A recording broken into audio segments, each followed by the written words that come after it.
gonna be showing you guys how you guys can fix your Instagram camera filter not missing.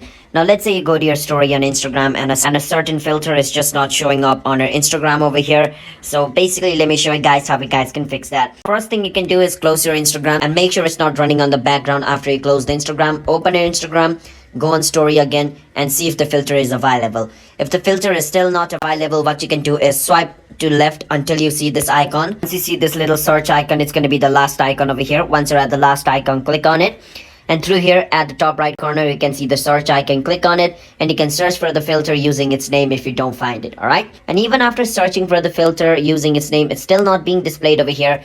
What you can do is close your Instagram, go on your app store or your play store, whichever thing you're using to download apps on your phone, and then you want to search for Instagram. All right, once you search for Instagram, if it says update over here, you need to update your Instagram, but mine says open, which means my Instagram is up to date. All right, so make sure to update your Instagram because some filters are only available in the latest version of Instagram. So make sure you're running the latest version of Instagram. All right, and it should be fixed. If it's still not, just delete your Instagram, reinstall it again, and it should work. So that's how you guys can fix your Instagram camera filter missing option.